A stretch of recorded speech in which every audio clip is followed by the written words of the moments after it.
Бірде шәкірті ұстазына келіп, сіз өте данышпан адамсыз, ешқашан біреуге ренжіп, ұрысқаныңызды көрмедім. Ылғи көңілді жүресіз, бөлісіңізші, бұның сыры неде деп сұрапты.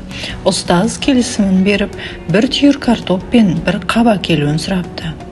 Егер кімде-кім сен ренжітіп ашуыңа тисе, сол адамның атын осы картопқа ойып жазып, нағапқа салып отырасың дейді. Сол ақ па деп сұрайды шәкірті. Жоқ, дейді ұстазы, бұл қапты ылғи өзіңмен алып жүруге тиіссің, және әрдайым біреуге өкпелеп ренжіген сайын бір картоптан салып отырасың.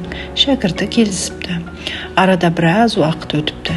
Шәкірттің қабы толып, көтеріп алып жүруге ыңғайсыз болып ауырлап, біраз қиындап кетіпті.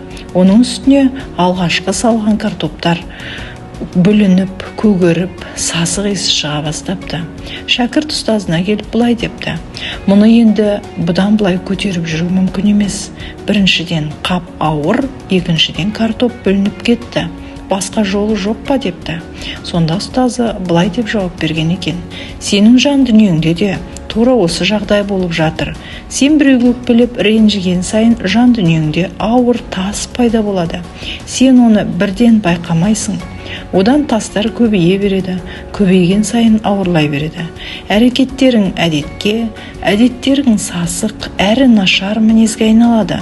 Ол жүктің ауырлығы сонша, оны ұмыту мүмкін емес. Өзіңмен өмір бақи көтеріп алып жүру тіпті қиын. Мен саған сырттай осы жағдайды бақылап көруге мүмкіндік бердім. Әр сәт сайын біреу ренжіткенде, немесе керісінше біреуді ренжіткің келгенде ойлан. Бұл тастан да ауыр жүкті өзіңмен алып жүре алар ма екенсің деген екен.